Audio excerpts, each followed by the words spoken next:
finally get your doctorate? I did. I just finished. I defended in June. So I'll let her give you more info, but you're in for a treat because she brought my favorite bird, Lurch. Take it away, Pat. Okay. Well, thank you for having me. And I do work at Milford Nature Center, which is over at Milford Lake. How many of you have been there? A few. Okay. Yay. If not, I thought you may have been there. I thought I'd just go through, and I'll have to keep this short because I was practicing. I was talking to a gal that works with me, and she says, "Well, you do have a tendency to get sidetracked, so you better go fast." So I'm gonna try to go fast, but I guess I do have to push the buttons. So I just a reminder, we're open Monday through Friday from 9 to 4:30. That's year-round, so this time of year and in the summer as well. But starting in April, we are open 7 days a week, and we have Saturday and Sunday hours from 1 to 5. And and hatchery tours, we are right next door to the Milford Fish Hatchery, so if you've never been out to see the hatchery in full swing, come visit us in April. You can get a hatchery tour at 1:30. You don't have to call us in advance, just show up. But we are hatching all of the walleye. We start our walleye production in April. This year we'll be producing, I don't know, anywhere from 40 to 50 million walleye fry in about a 3-week period of time, 3 or 4 weeks. So if you want to go and see the walleye and see how we do this process, come over and visit us in April. You can catch all that. So my building, the Milford Nature Center, was completed in 1988. This is the backside. You can see a couple of raceways for the hatchery as well. And this is what it looks like 30 years later, so it has been a while. And we have all kinds of displays, representing Kansas wildlife. So look at the touch tables and the reptiles and amphibians. We've got some screech owls inside, and this is our prairie dog. Well, there's a couple of snakes on display, lots of snakes on display. So if you like snakes, come see us. And then we have prairie dogs, and they live in this fabulous little house or tunnel system on the wall. So pretty cool. And then lots of fish and other things to see. We have some of the 2 showcase pieces of the Nature Center are these large aquatic and terrestrial dioramas. They are amazing things, hand painted, and the displays. You're going to find a lot of things. You can come and see us every time, and you'll find something different in the diorama you didn't see before. I've actually had people say, "How much water does that hold?" And it's like, well, it doesn't hold any water.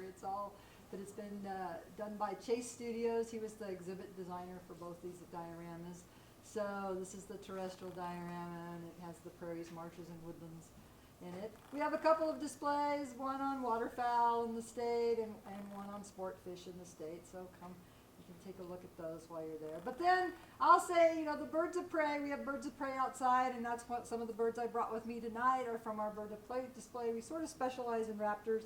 And so we have a lot of raptors we can talk to you about and show you. We also have a butterfly house, which is a seasonal exhibit. It's not climate controlled. We open it on Mother's Day, and I guarantee butterflies in there from Mother's Day to Labor Day. But beyond that, it just depends. And that has, I could tell you lots and lots and lots of stories about the butterfly house. It seemed like it would be a pretty straightforward and simple affair to start with. No, not at all. So it's been one of the biggest challenges I think I've ever had to try to overcome, but we do manage to have some. We set it up for 3 species of butterflies: monarchs, painted ladies, and black swallowtails, because those are all natives. We don't import any. We don't get any exotics, because then you have to get involved with the USDA. That's not fun. So anyway, we also have a bobcat display. We have a couple of bobcats that are there, permanent residents at the Nature Center, and you can come and keep them. We have a nature playground and a picnic shelter attached to it. They're available for picnics and groups to use. Then the hatchery is next door. Anytime you visit, you can walk around the raceways and look in the raceways. But as I said, the hatchery tours are on Saturdays and Sundays at 1:30 in April and May. April and May. But if you want a hatchery tour with a group outside of that time, you can schedule with us. It's just that we only offer them on the weekends in April and May without calling in advance or anything. And we have a nature trail that goes around the outlet pond close to us.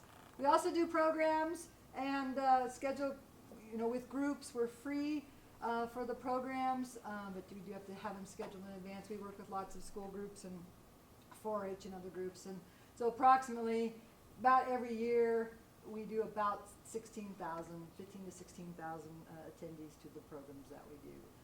And then we have a couple of special events. This one on the left is Eagle Days, and on the right is a Monster Mist by Moonlight, which is our Halloween event. It's on the trail. We introduced you to some of the creatures that are scared.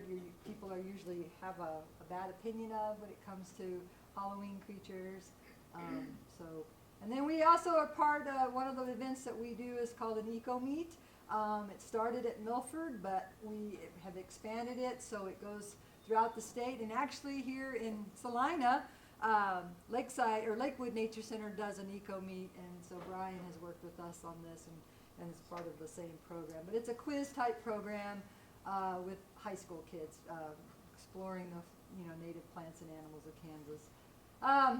Here in 2009, we added a building called the Starboard Education Building. It gave us a classroom space, and it also became space for our wildlife rehabilitation. We're one of the few wildlife rehabilitation facilities in Kansas, and we definitely cover an area that's greater than 8 to 10 counties here in this area around us. So I just thought these next pictures are all cute. These are all put in here for the cute factor, okay? So things that we've rehabilitated, things that we get, and I'll go through some more here. This is cuteness overload here. There's a baby beaver, and we got to let him swim in the sea.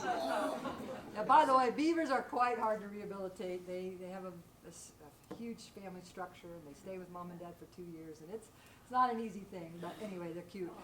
This is my favorite. Oh, have you ever seen anything? A baby skunk. They are the cutest thing, and they go. And that's when they explore the world. Here's dinner time for some baby squirrels. We get quite a few of those, as you can imagine. There's a baby bobcat. Possums. Who loves a possum? You should. Everyone should love a possum. They eat lots of ticks. Remember that? So, but the one thing about possums is you don't just get one at a time. Mom has 13 nipples, and so she can have 13 babies. So you never get just one possum. You get 6 or 8 or 13. And so they become quite, I think last year we did between 40 and 50 baby possums. Wow. Yeah. But here they do grow up, okay? And we can't let them go. We've had coyotes come in our way. We've had baby mink. That's pretty cute. So then, of course, there's the release part, the preconditioning, getting them used to, finding food on. That's the hardest part. You can raise them. You can give them formula, but boy, switching them from formula to finding their own food or picking up food on their own is always our challenge. But once we get them to that point, then we can get them out there and let them go. We've worked with a lot of bats. Bats are another favorite. I got a big soft spot for bats. Never want to see any bats needlessly killed. And so this was a whole colony that was ripped out of an attic and brought to us, but we were fortunately able to release them in a different place. This is a bat box that was, we work with Fort Riley a lot, and so we had a new bat home out there that we put these bats in. This is a picture of our flight pen, so that we have a flight pen that we can use for conditioning birds for release. There's a great horned owl in that flight pen. But I do want to say a little bit about this. This is one of the most exciting things I think I've been involved with in a long time. One of the biggest, you get all these animals that come in to your rehabilitation center, and you want to, oh yes, they're cute, and oh yes, but they're a lot of work. And my new mantra is whenever things come in the door, I'm like, put it back. Put it back, put it back, put it back, put it back. We don't want it, I don't say that. I don't say we don't want it, but I say put it back. But, and that has been what we have really made a commitment. It's a lot harder to do. It's not easy to put things back where they belong. It's hard to convince the finder that that's the best thing for the animal. But this particular case is a story about an eagle nest that happened in 2016. There was a nest, it was in Tuttle Creek, it was near Tuttle Creek. This tree had been struck by lightning, and it was on fire. And it had been smoking, and we knew it was smoking, but there's not much you can do about it. And we were just hoping for the best. We were hoping that the fire would extinguish itself, it was smoldering from the base of the tree, and that everything would be all right. But that is not what happened. So the tree collapsed on a Friday morning. We had known it had been smoking since about Monday, and there were 2 tricks brought into us. Here they came with 2 tricks in a bag. The U.S. Fish and Wildlife Service was like, oh, this can't be good. And so here they were, and they said, yeah, the nest fell down today. And I said, we're going to put them back. And they're like, well, how? And I said, we're going to put them back. So I started with Westar. You have to know somebody in the power companies. They're great. Westar Energy, which is now Evergy, they have been a great partner with us in putting a lot of these birds back. And so we got them on the phone, and we made a lot of phone calls, and we found a crew, and they said, sure, we'll try it. So they started, you can see this in the bottom corner there, they're constructing. We picked a new tree. It wasn't like the tree that the nest had been in. It was an oak tree, believe it or not, but it was the closest tree that we could get our bucket truck to and have access to and make this work. So we were hoping that this was going to be the right thing to do. So that you can see that nest they built. Before we put the chick back, there were 2 chicks, but one of the chicks in the fall had injured itself. It actually had broken its back. We took it to K-State, and there was no way of fixing that, so that chick couldn't be put back. It was euthanized. But this chick, there was a surviving chick, and we got it banded. Here we are banding it before we put it back. You could see the bucket truck. You could see where the new nest construction is. We're all looking as they put the eagle back up in the nest. There's Junior in his new house, and he looks pretty happy, and he's got a great view. And we're thinking, oh, this is awesome. And this is about 5 o'clock in the evening now. And so we're thinking, and if you've ever been around when the eagles are being banded, I band eagles with the U.S. Fish and Wildlife, and the eagles, the adults don't bother you. They fly around and they make some noise and they watch you, but they never come and try to get at you or anything like that. They just sit and wait. And these 2 adult birds were around. They were in the area, they were flying around. We watched them. We thought, as soon as we get out of here, they're going to come down and they're going to take care of Junior here. Well, that's not what happened, unfortunately. But it took so we waited all that night. We thought, oh, that's not good. They never came back. The next morning, usually early in the morning, the eagles are most likely to come back to the nest and feed the young. They didn't come, but around noon, this is what we saw. And there's the adult coming back. And they both came back and of course tended that chick, and they ended up successfully fledging that chick. And here is even more exciting. Year 2, 2017, that's what the nest looked like. They've been back 2018 and 2019, so we're hopeful that 2020 they're going to be back in the same nest. So that has been one of our great success. But it also spurred us into, I'll show you a couple of other times where we put some babies back. So here we had some great horned owls that the nest fell down, and so we got our great old basket there. That's an old laundry basket, by the way. But here we tried something, and it works sometimes and sometimes it doesn't. One of these chicks is not like the others because it came from another nest.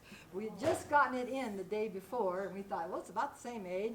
Great horned owls aren't all that picky, and we thought, we're going to stick it in there. So we stuck it in there with the other 2 chicks, and we told the landowner there that if they had any, call us if something, then one is out of the nest. Well, the next morning they kicked the one out that wasn't theirs. So that one didn't work, but the other 2 were fine.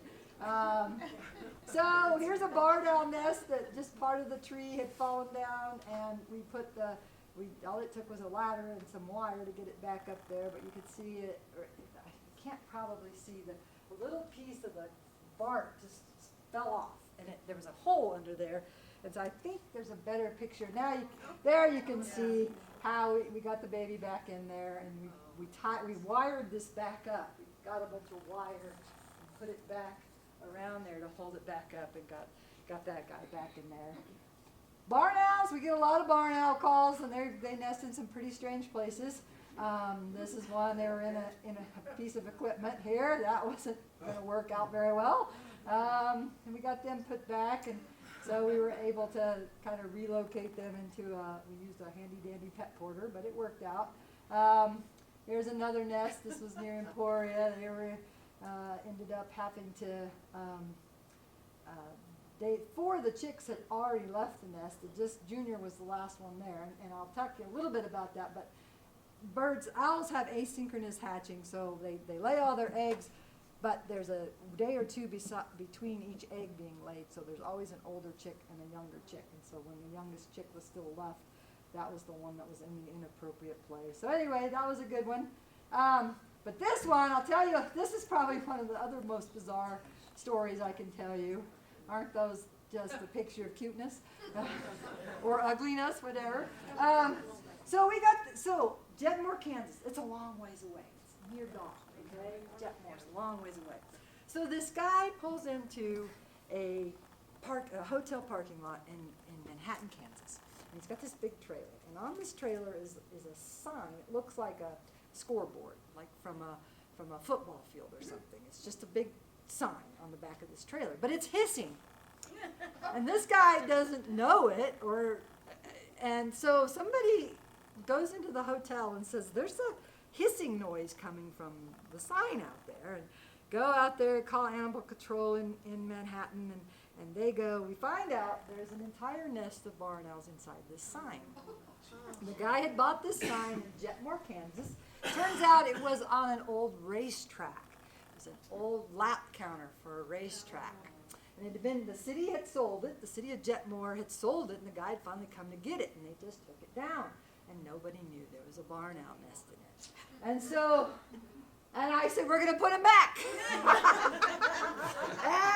and that was a lot of work, but it worked. I mean, it was a good thing. So I called Jetmore. How hard can this be, right? I called Jetmore, and I get a hold of this lady, and I said, I have this really strange story. I said, where could this have come from? And she said, I'll call you back. I think I know. She calls me back in about 15, 20 minutes. She says, yes, I know exactly where that sign was, and I know when it was sold, and the guy came and picked it up. And so I said, so who's in charge of, maintenance, or who could I talk to? And she put me in charge to talk to this guy in their city department. And I called him up, and I said, look, if I bring these back, do you have a post hole, do you have a hole digger, and can you place a post? He goes, yeah, I suppose so. I said, okay. And if I bring a box, can we put the box on the pole, and we could put the pole right back where this sign was? He goes, yeah. So I drove out there. By the time I got there, so he had put the post up. He set the post, and so you can see us, the truck. And when I got out there, I had this crazy idea that maybe somebody could drive out there and kind of check on him every once in a while. Once I got there, I'm like, no, there's no way. And we get this pole, and we put this box up on, you can see us putting the box up on the top of the pole, and we put the guys in there. I put a bunch of mice in there in case Mom didn't come back. And I was really doubting myself, because once I sealed the lid on this, it was either going to work or it wasn't going to work. And there was no going back and checking on them later and making sure. But good news, because this guy, he was out there like 2 days later, and he saw Mama fly out of the box. Oh. So she did come back. We had put little spots on them so we could tell them apart. That's why they have pink and blue on them. They have pink and blue and other colors so we could tell them apart. And so anyway, that was one of my favorite stories. But we got those barn owls back where they belonged, and Mama's I don't know if she's still using the box. I kind of hope she is. And then bats, baby bats. We actually end up with a lot of baby bats, and they're pretty dang tiny. And so they give you an idea. But we had a nest. Well, we ended up putting the babies back in this, and putting them back, and Mama came back. You can reunite bats with their babies, and you can reunite a lot of animals with their babies, and that by far is the way to go. But anyway, this was just a few of the stories I thought you might enjoy, and that is all of the slides I brought to talk about.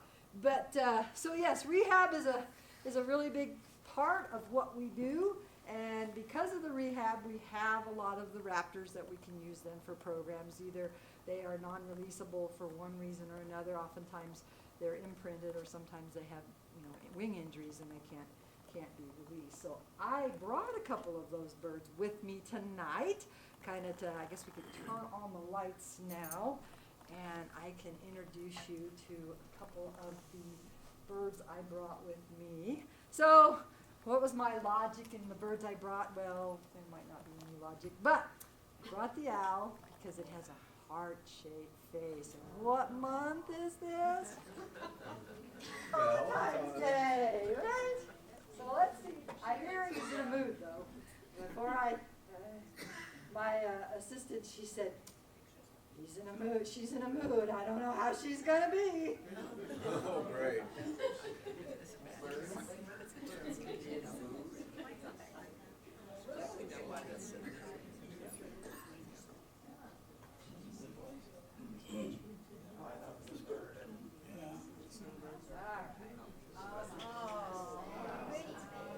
So we thought we would bring one of my favorite owls, I guess, and I like to call this owl the Cadillac of owls. This is a barn owl, the true barn owl. There are lots of owls that are called barn owls, but this is the owl that is the actual barn owl. So you notice he's got a very heart-shaped face, very long leg, and a lot of white on the front of this bird. Now this bird is actually a she, so help me not say he. Sometimes I get back and forth. So a male would have a pure white breast and wouldn't have the spots that you see, like the flecks of pepper on the breast there. So this is our female, and owls in general. We talk about birds of prey. Of course, what makes you a bird of prey? Two things make you a bird of prey. The two things that set you apart are your talons. So these talons that are used for grabbing a hold of their food. So you can look, this is from an eagle, and you're welcome to come down here and look at this bald eagle foot. So birds of prey have talons on their feet, and they have sharp beaks that are designed for tearing. So they have a point on their beak that comes down to a sharp point. So if you look inside a bird's mouth, you notice there aren't any teeth. Birds don't have teeth. Teeth have been reduced in the bird. And believe it or not, your teeth and jaw structure and muscles that support your jaw actually adds quite a bit of weight to you. So if you want to be lighter weight, reducing your teeth and having a beak do all the job of your teeth is a good thing if you're a bird. So the birds, that's what makes them a bird of prey. Now owls, when you get your bird book out, you guys are all birders, you know that the owls are not right after the hawks and the eagles, right? There's a difference. There's 20 pages or 50 pages in between the two groups, because owls are not just simply nighttime versions of a hawk or an eagle. Owls are very different, and everything about an owl is different. The shape of their body, the way they, and so owls have what we say eagles and hawks and owls have convergent evolution.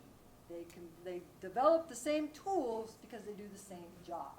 So a raptor, a hawk or an eagle that eats using talons is the same as an owl that uses its talons to catch its prey, its mice.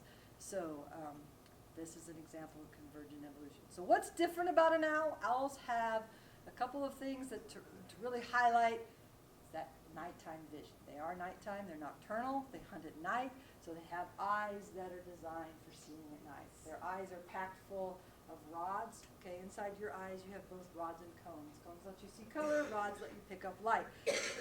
Get rid of most of your cones and you can have a lot more rods in your eye, and you can see a lot more, you can detect a lot more light. Doesn't mean they can't see color, but they've given up a lot of their cones in their eyes in order to have rods to see light. So how well can an owl see?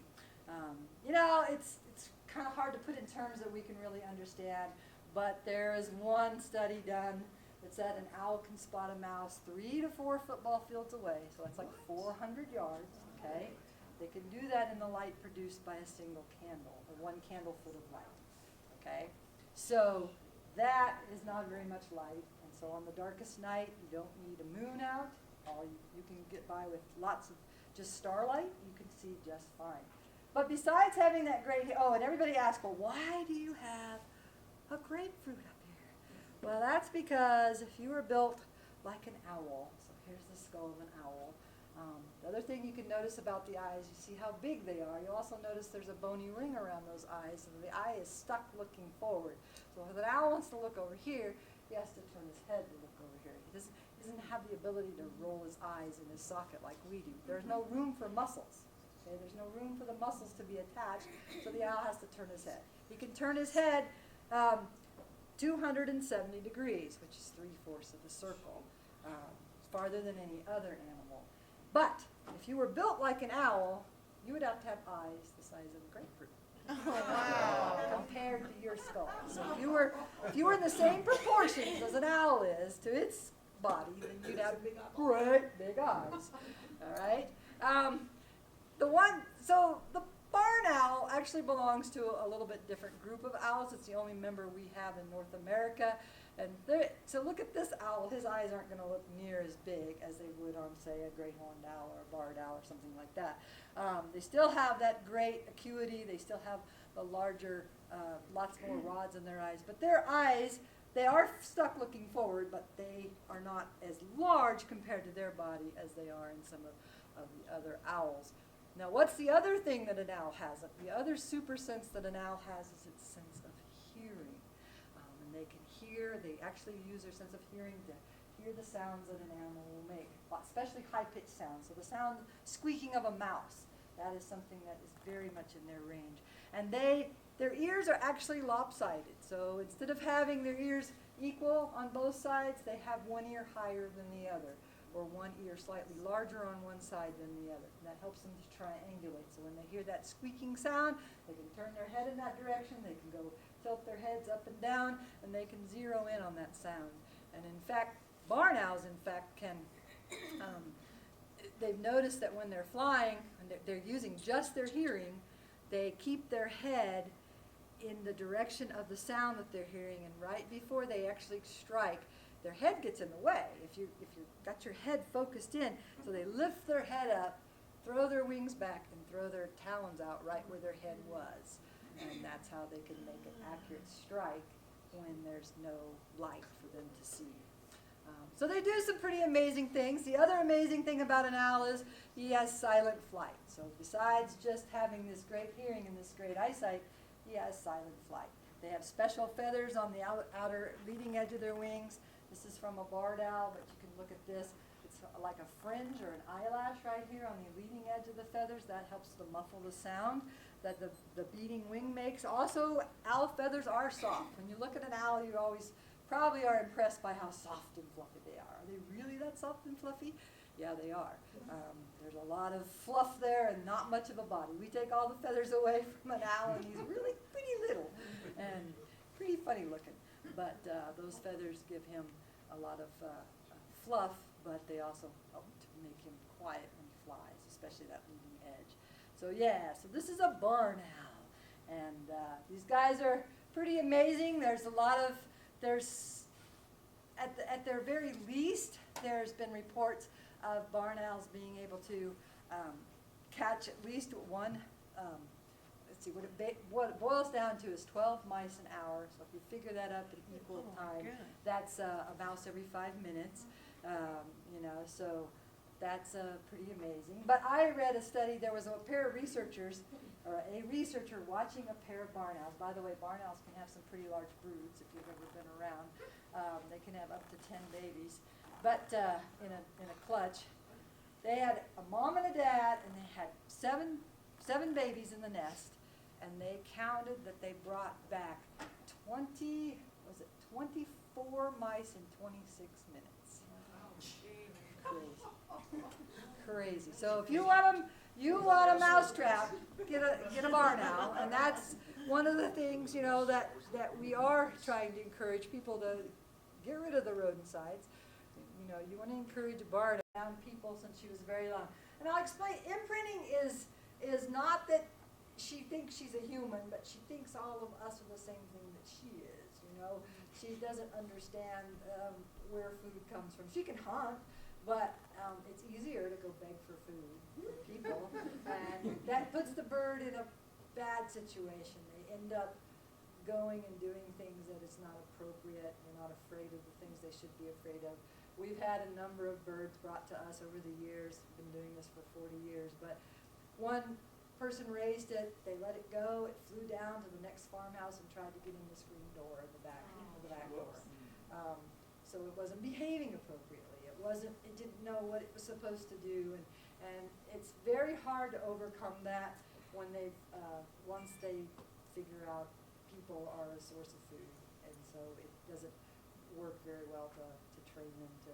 I mean, it can be done but it's oftentimes it's not successful. So this bird is part of our program Animals because she has been around people since she was very young. She doesn't necessarily like people. I mean, that's not to say she, but you can see that she's definitely. So does she stay at the center or She with does. somebody? No, she lives at the nature center, and she's one of our, I like to watch her. You can just see the fluid movement that she makes. Barn owls or any owl, they never make any jerky motions. They're just always so smooth. Now, barn owls don't make a typical hoo-hoo call. They actually make a scream, and she'll probably have a little bit of a fit with me if I play this call real quick. We'll just play it once. We don't want to make her mad or anything, but here's what they sound like. Let's see what she does.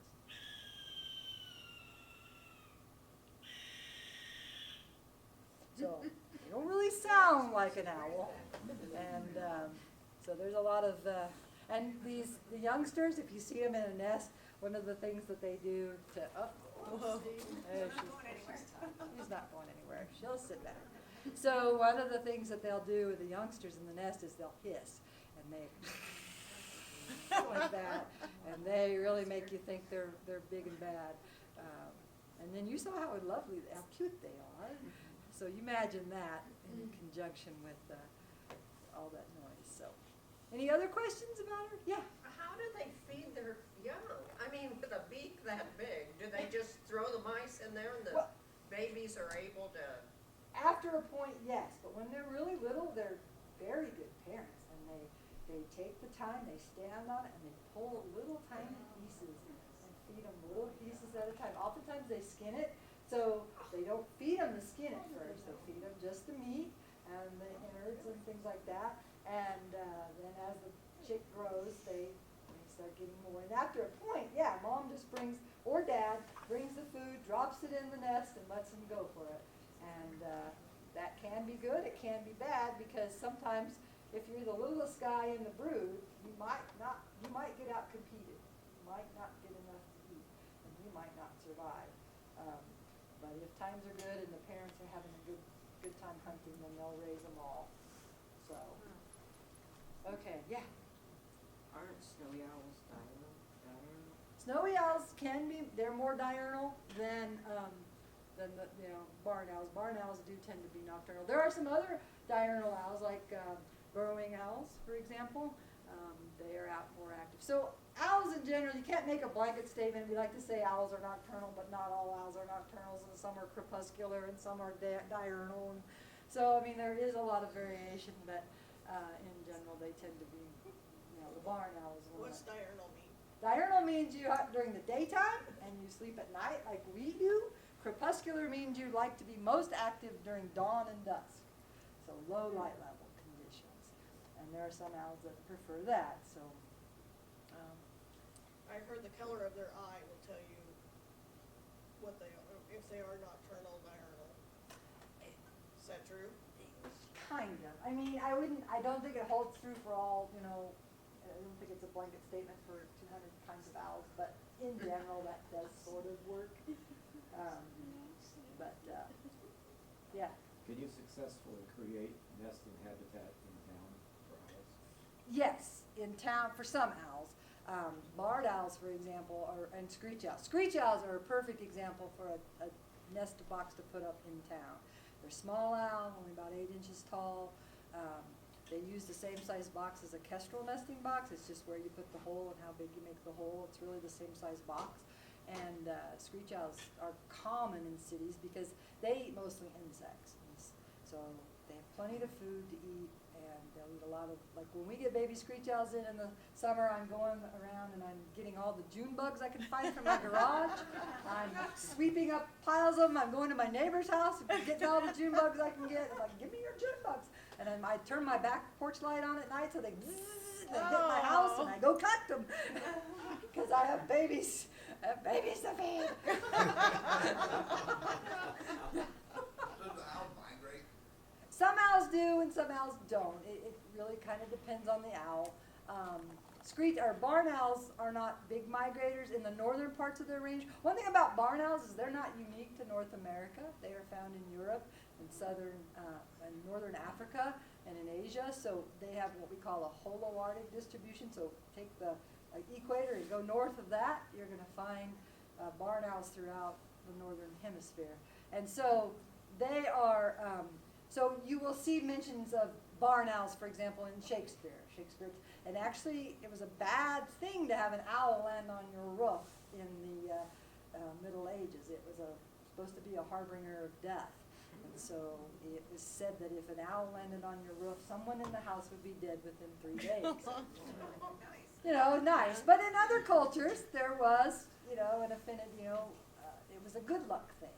And there are many Native American tribes that have different beliefs about owls as well. So there are a wide variety of beliefs about owls in general. But yeah, some migrate, some don't.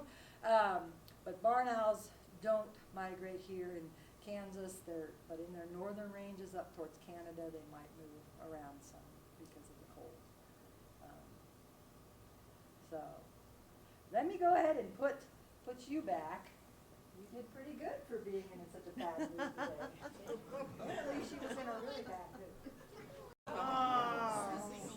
Okay, so he's not an owl.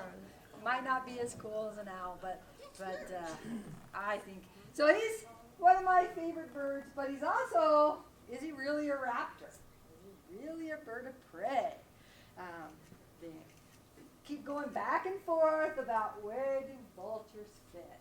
And they have that sharp curved beak. See that beak? That's a beak designed for eating meat. But you look at his feet and you notice he's got like chicken feet. And he really doesn't have the talons on his feet. He doesn't have these sharp claws that are good for grasping and killing. So where does that put the vulture? And you also have to understand there's old world vultures and there's new world vultures. It just gets exhausting trying to figure this all out. But old world vultures are a lot more like the eagles that they are related to than new world vultures. This is a new world vulture.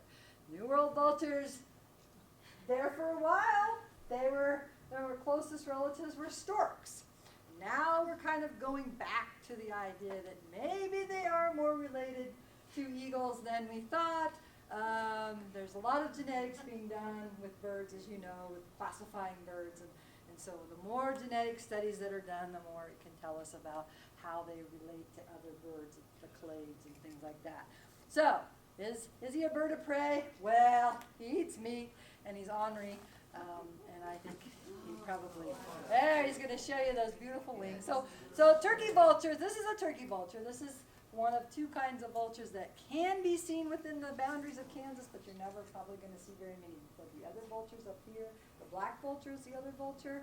Turkey vultures have a red head, black vultures have a black head, and black vultures are a little bit smaller, and they're in the southeast part of the state, the southern part of the state, but they seldom get up here. I wouldn't say that could never happen, but turkey vultures are the ones that are common around here. And turkey vultures are migratory birds. So these guys are only here in the spring and summer. And it's already February. I bet by the middle of March we'll probably see some of our first turkey vultures back up this way, especially as warm, if we get some good warm weather. I'm usually in February I head down south to a meeting, an annual meeting that I go to, and it's usually in the south. And it's you always see turkey vultures in the end of February when we go down to Texas or in Oklahoma or someplace like that. So turkey vultures are here. They leave Kansas in about the first part of November usually, maybe the end of October, depends on the weather. They don't like Kansas when it gets cold because, believe it or not, it's their feet that get frostbite very easily.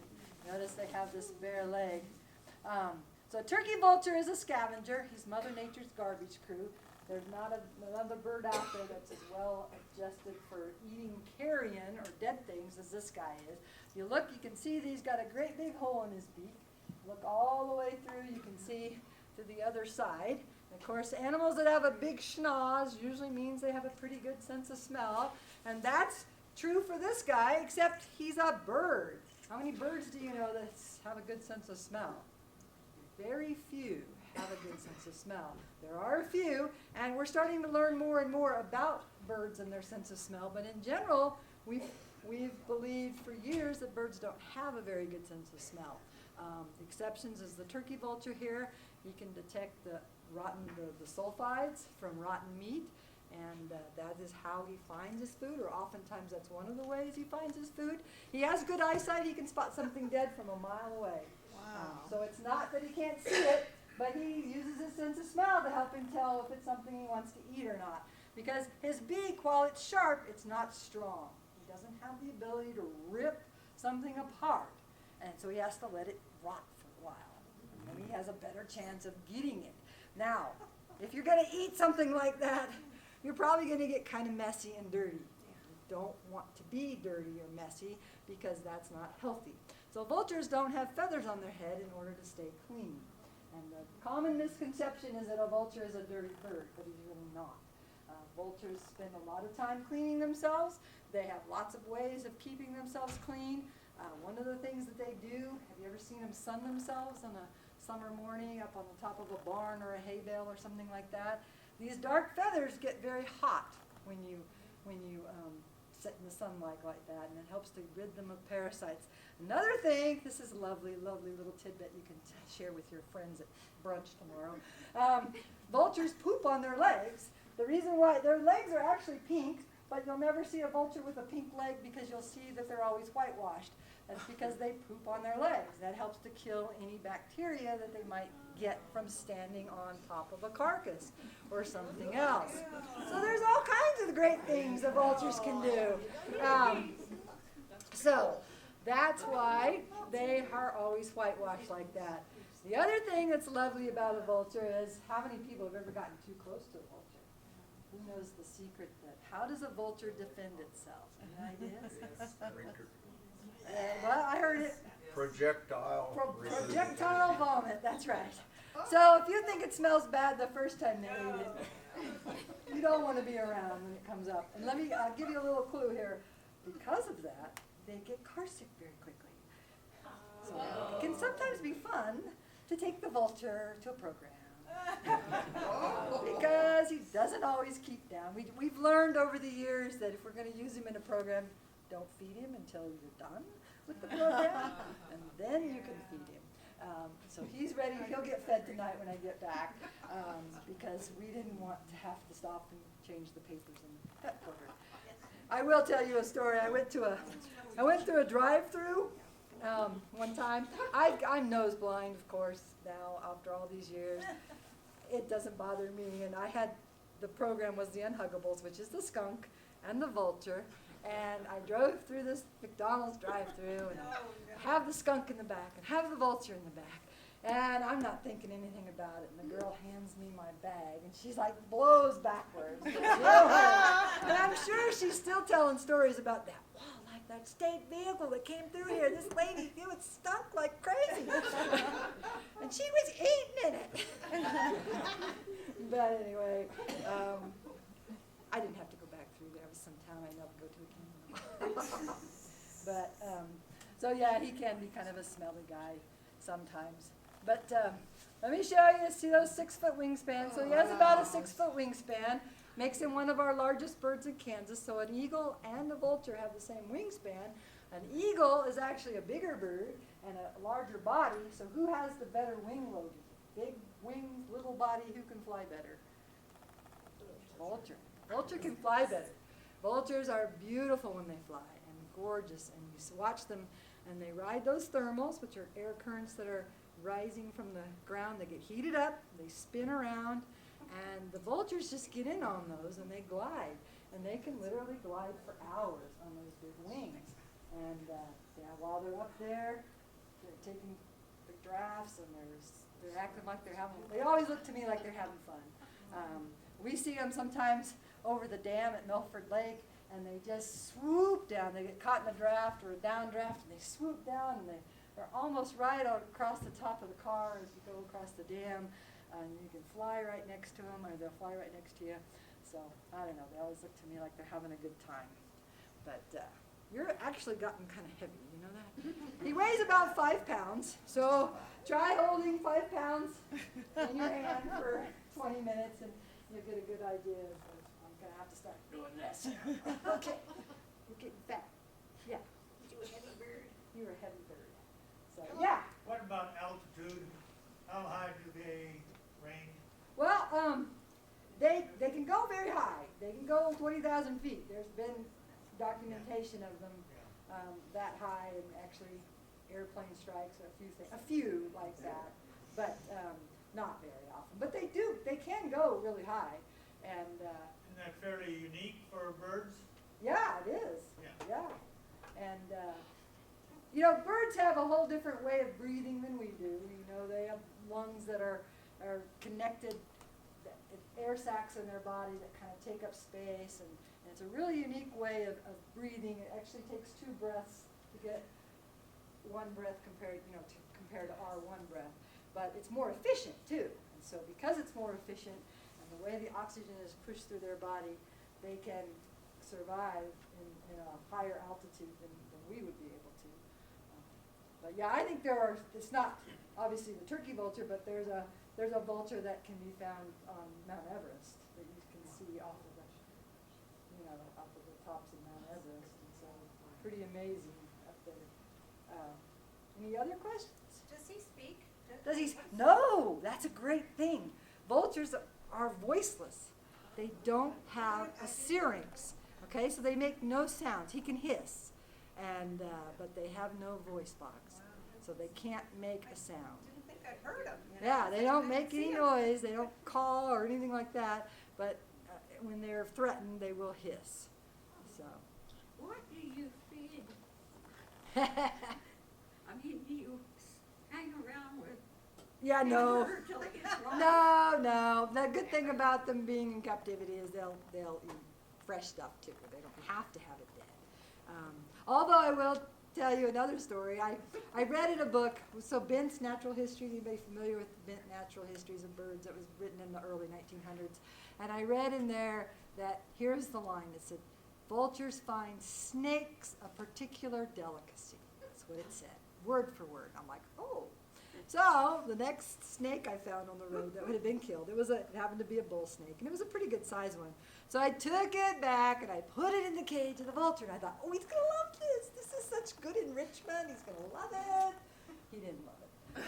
He didn't like it at all, and he hissed at it, and he stayed away on the opposite side of the cage for a couple of days, and he never did eat it. And then it seemed like ever since that time, when we get a snake out or something, he just hisses and doesn't like it. So he does. This particular vulture doesn't find snakes a delicacy. But he will eat just about anything we give him, and he does like squirrels and roadkills and things like that. I do service the roads. My daughter is like, don't pick that up. She had her friends in the car and we're going somewhere, and they say, Mom, no, don't pick that up. My friends are in the car. I tormented my kids. In McPherson, twice a year we have them on the water tower, right? Oh, In yeah. the middle of town, like 50 of them Yeah. during the migration. Right. Well, they're very social birds. That's one of the other ways that they're different than raptors and what we think of as eagles and hawks and things, because they do live. They're social. They live in groups. They hunt together. They roost together.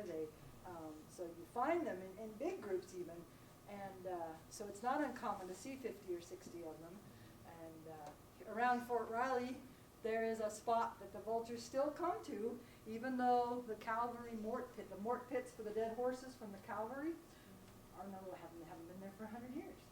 But they still congregate in that area where the old mort pit used to be. Really? Mm-hmm. Something about their food.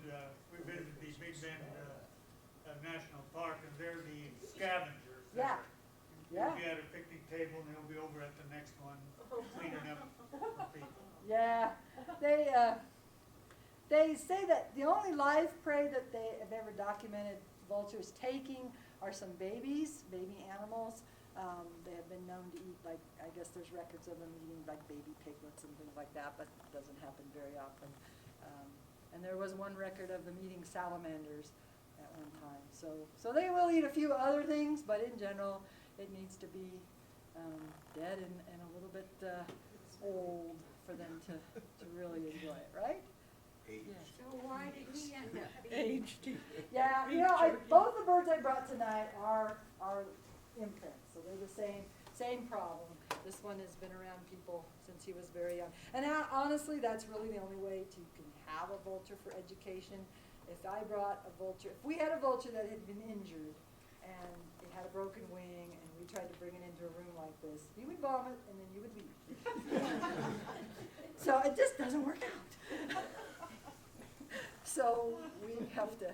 How closely related to the condors are they? They are the New World the condor's a New World vulture as well. So it's just the largest. Bigger. It's bigger. The biggest one of the New World vultures is the king vulture, which is South American, or Andean condor, which is actually South American. They're really pretty.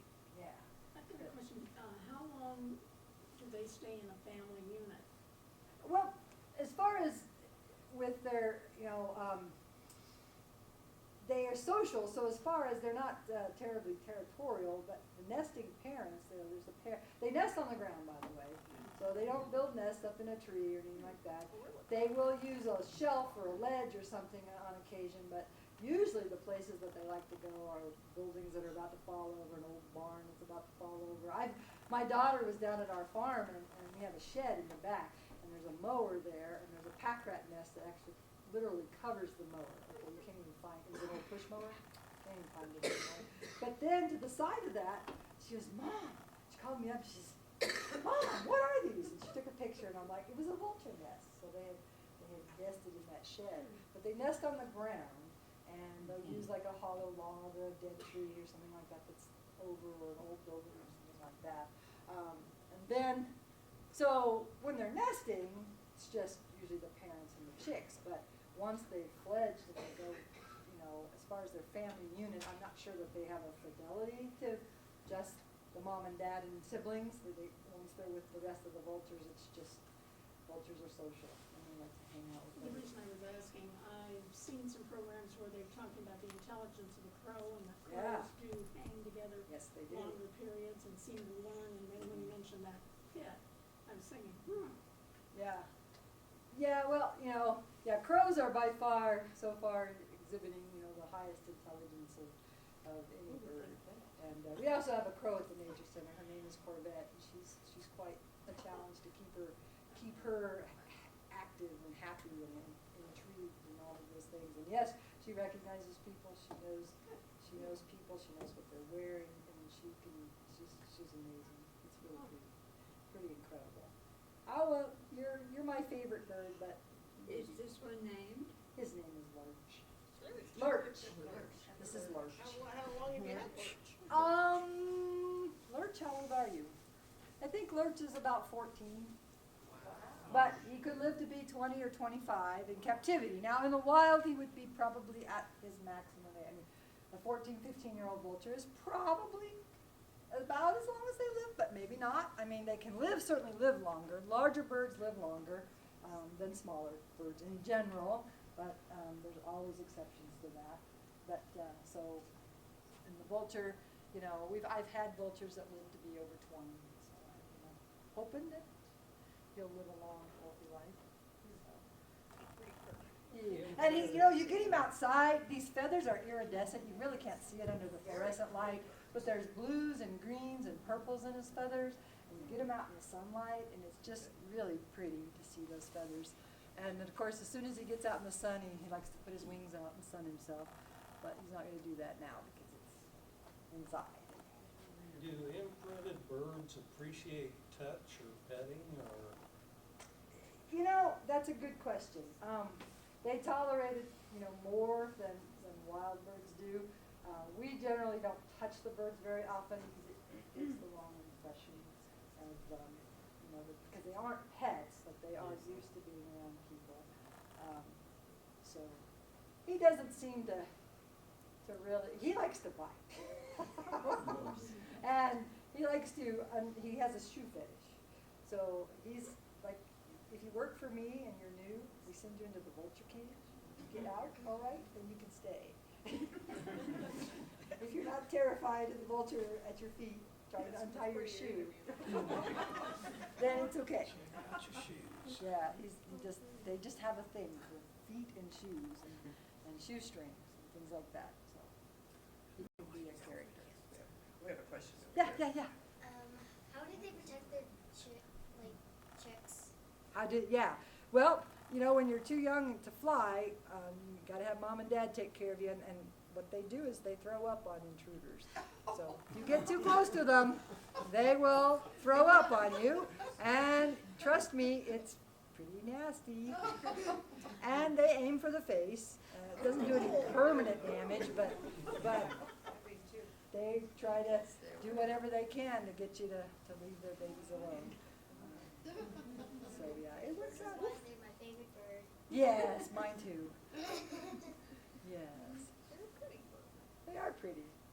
They're really interesting. So, if anybody, any other questions? I just brought a few things from the bird of prey box if you want to look at things, and a few pictures and Back to things. your presentation, and when you're going from trying to get them back in a nest or back in a box, Right. what's your time frame? How soon do you have to do that? You have to do it as quick as you can. I think You- it'll take a while to build that nest, isn't it? No, we did that in 3 hours. Oh, great. They were back in the nest by that afternoon, by 5 o'clock.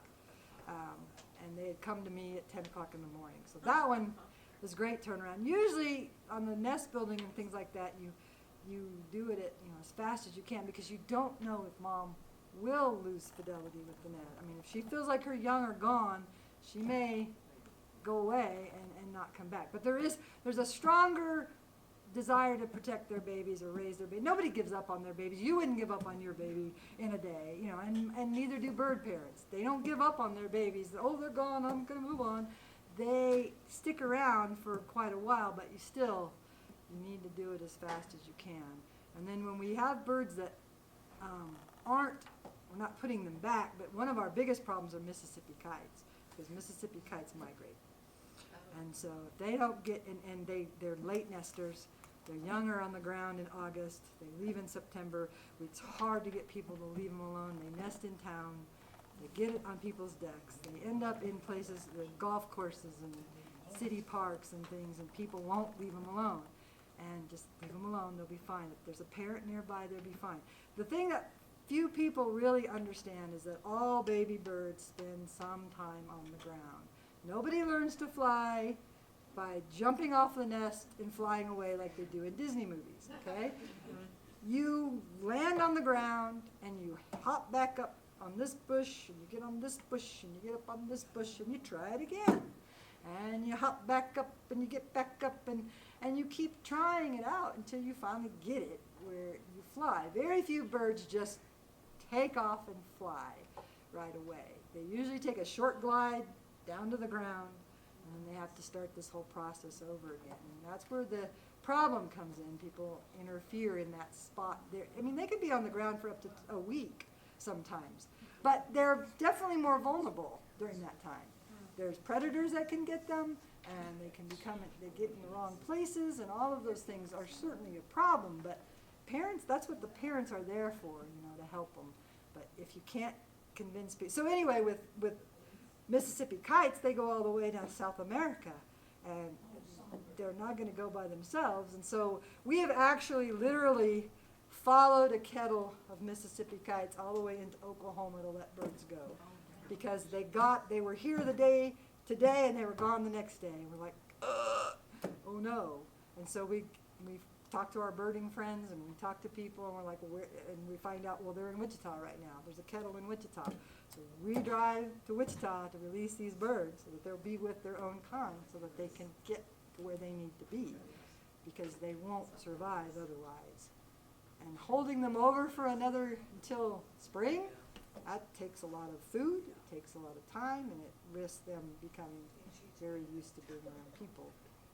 So, anyway. Anybody?